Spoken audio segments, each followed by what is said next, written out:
What's up, guys? I'm here with Mary, who's the narrative director on Deus Ex, Mankind Divided. Why don't we jump straight into things and talk about the mechanical apartheid, the new direction for the game? Why don't you touch on that? Sure. Basically, in Human Revolution, the way the game ended, there was this massive event that's now called the AUG incident. And what happened was all the mechanically augmented people in the world kind of were forced to go crazy, and there was a lot of tragedy, a lot of death and killing, etc. So the world has become very, very divided. There's a lot of fear, a lot of anger, a lot of hatred and racism now against the augmented population. And there's been a rise in terrorism. So the world is actually causing a rift in society, and they're trying to segregate the mechanically augmented people from the naturals. The naturals. What inspired you guys to go that route? Well, there were a couple things, I think. The first thing was we were ending the story. I mean, when we wrote Human Revolution, we weren't thinking about a sequel. We weren't thinking where to go. And so when we finally started working on Mankind Divided, we said, well, now what's happened? And when you face an incident like the AUG incident, where so many people died, you're like, well, what are we going to do? We need to look at that and look at the mankind reaction to something like that.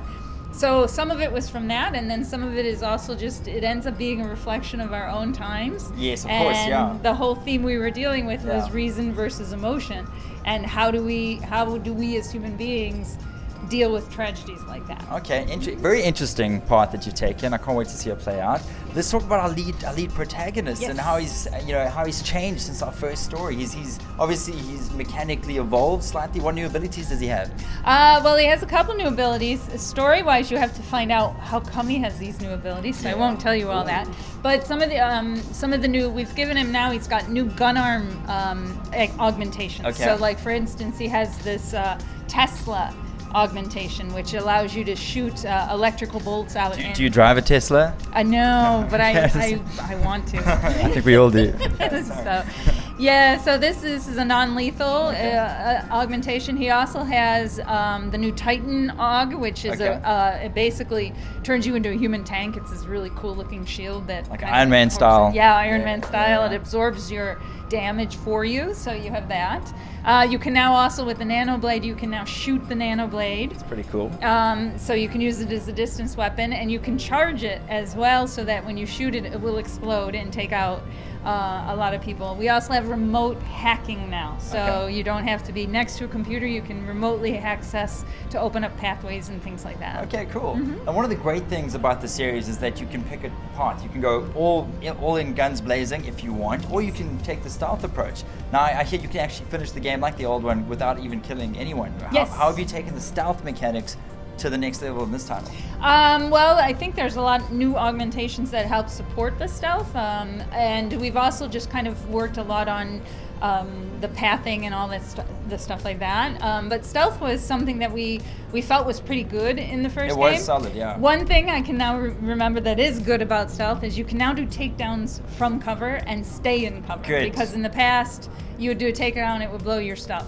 Now you don't have to do that. Okay, good little addition there. I think fans are going to love it. And what's your personal favorite new thing that you guys have put into the game that you think fans are really going to enjoy? Well, one of the things that I really think is really cool about the game is I like to explore, and we've spent a lot of time putting new narratives into the universe. So before in Human Revolution, you'd explore, you'd get into an apartment. They all kind of look generic. Now you get into apartments, and there are stories going on outside of the main game. A lot of backstory. A lot of lore. You come in, you might find some dead bodies in a room. You might find, something happened here, and you can read the emails and piece together these little things, and they can take you into this other little side story, but it's all up to you to put those pieces together. So for me, it's like there's so much more narrative going on. Amazing, very exciting. And when are we gonna launch? We're launching August 23rd on the PC, the PlayStation, and the Xbox One. So it's literally like a month and a smidgeling away. Yes, very, very soon. Okay, cool. Okay, final question. Yes. I know you've had a lot of interviews, but is there any sort of like baby nugget you can give me that you might not have revealed, something that you're allowed to speak about? Let's see. I'm gonna see. Being a story person, I'm not gonna give away story, but I'm gonna give you a suggestion. Yeah. When Kohler asks you to go get something, go get it, and talk very sweetly to the person you have to get it to. And there will be and good something rewards. Will happen. Is it? I like. Yes. There's a little behind the curtain nitbit for you guys. Well, Mary, thank you so much. I know you're very busy, so I'm not going to keep you so long. Thank you. But yeah, the game's almost out, guys. I personally can't wait to check it out and check out some of those new stealth mechanics, especially taking down enemies from cover. And yeah, we will catch you guys in the next interview. Mary, thank you again. Thank you. And enjoy the rest of the show. You too. Cool. Cheers, eh? Bye-bye.